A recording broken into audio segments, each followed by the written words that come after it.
मी जाईल पण शाळा मात्र मनात राहील. जेव्हा मी शाळेच्या समोरून जाईल मनात माझ्या शाळा येईल. या वाक्याची आज मला आठवण झाली. मॅडम अभ्यास केला पण वही घरी राहिली. न काय लिहिता वावशी मारली. पण कुठल्या मॅडमांनी बॅग नाही पाहिली. वही पाहताच मन आठवणीचा विषय राहील. काही दिवसांनी मी जाईल पण शाळा मात्र मनात राहील.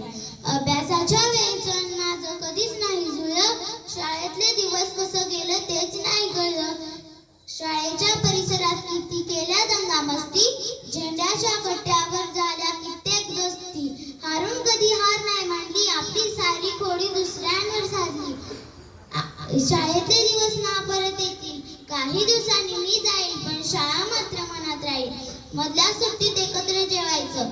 एकमेकांना आपल्या भाज्या द्यायच्या. जेवण झालं की खेळायला पळायचं. त्या खेळात कुणीतरी चिडायचं. एवढ्या कारणामुळे एवढं मोठं घडायचं. पण दुसऱ्या दिवशी खांद्यावर हात टाकून शाळेत यायचं. असे दोस्त ना पुढे जीवनात मिळतील.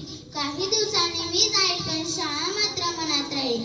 आम्हाला काय पाहिजे व काय नको हे लक्षात ठेवणाऱ्या व शाळेचा कारभार सुरळीत चालवणाऱ्या काळोलीकर मॅडम. अभ्यासाच्या वेळी अभ्यासच व खेळाच्या वेळी खेळच असे सांगणारे आमच्या प्रिय वर्ग शिक्षिका मोहिते मॅडम.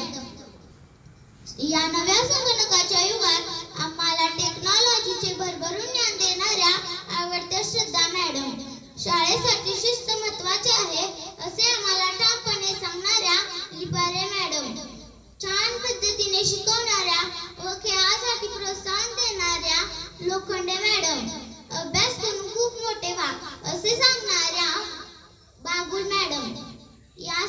या सर्व मॅडमांसाठी मी कृतज्ञता व्यक्त करते. धन्यवाद.